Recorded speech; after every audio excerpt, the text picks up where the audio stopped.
do livro Bereshit Shiló, a Saga da Verdade. O personagem Dan Vor. O Evangelho do Caixa Forte. O passado não contado do Arquítomo.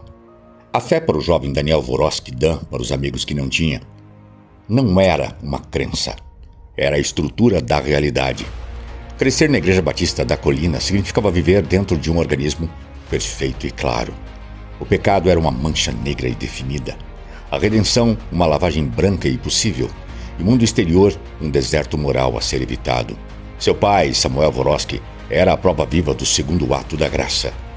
Ex-contador de uma estatal, envolvido em pequenas corrupções que pesavam em sua alma, como pedras, encontrara a redenção no batismo nas águas frias de um tanque no fundo do templo.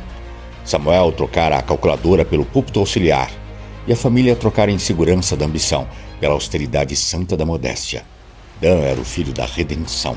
Era uma criança, devorava a Bíblia e os livros com avidez. Ele orava com fervor, jejuava com convicção e acreditava que a riqueza verdadeira estava guardada no céu até os 18 anos. Foi então que Andrew Colinão voltou da universidade nos Estados Unidos, filho único do pastor presidente e líder da Igreja Batista das Colunas. Andrew era tudo o que Dan não era. Ele era alto, descontraído, vestindo uma camiseta de uma banda de rock cristão e um relógio que custava mais que o carro dos Vorosky. Ele não falava de culpa ou deserto, falava de conquista, de território, de prosperidade como evidência do favor divino. Meu pai prega a cruz, Danny Boy, disse Andrew, num burger joint, depois do culto de jovens, colocando um braço pesado sobre os ombros magros de Dan. Necessário, claro, para as ovelhas, mas alguém tem que construir o celeiro onde a ovelhinha vai guardar sua abundância. Você entende de números? Teu pai é contador, eu entendo de visão. A visão de Andrew Colinão era um evangelho diferente, ensinando em salas fechadas para os filhos da liderança a teologia da infiltração estratégica. O mundo era um Egito corrupto, explicava Andrew, e eles, os filhos de Israel, tinham que aprender a prosperar dentro dele para um dia tomar posse. A riqueza do ímpio, citando maliciosamente Provérbios, está guardada para o justo. A arte era capturar os recursos do sistema sem ser contaminado por ele. A corrupção era o rio sujo. Eles contrariam um encanamento de aço inoxidável, feito de contabilidade criativa, offshores e oração focada, para desviar a água suja, purificá-la no altar e usá-la para construir o reino. É guerra espiritual, vó, sussurrou Andrew Colinão, seu hálito cheirando a refrigerante caro. O diabo tem as ferramentas, nós vamos tomá-las e batizá-las.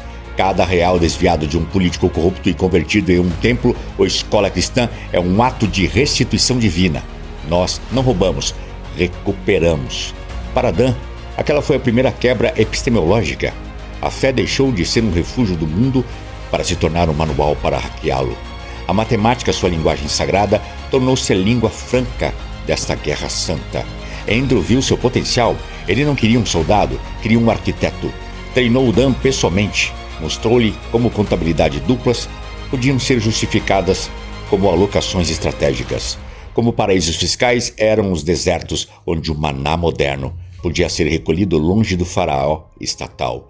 Como uma transação ilegal, uma vez coberta pela oração corporativa dos intercessores, deixava de ser um pecado para ser uma oferta ousada de fé.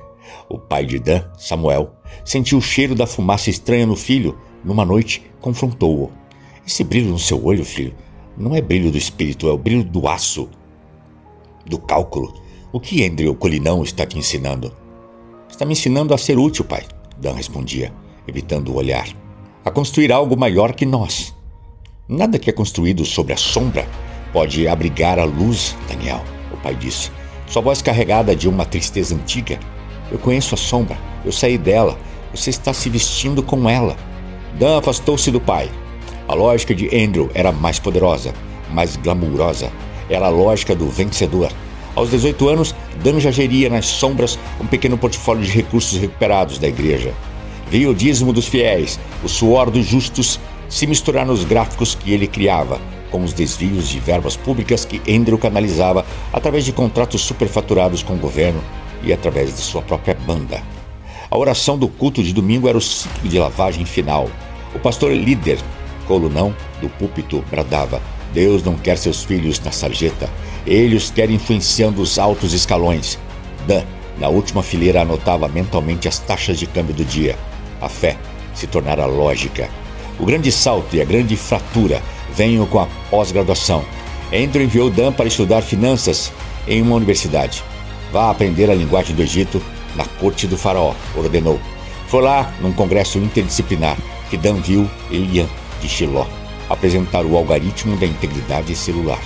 Enquanto os outros viam teoria abstrata, Dan teve uma revelação secular. Aquele não era apenas um modelo, era o mapa da própria estrutura da corrupção e da saúde sistêmica. Era a chave para construir não um encanamento, mas um sistema circulatório completo, um que diagnosticasse pontos de bloqueio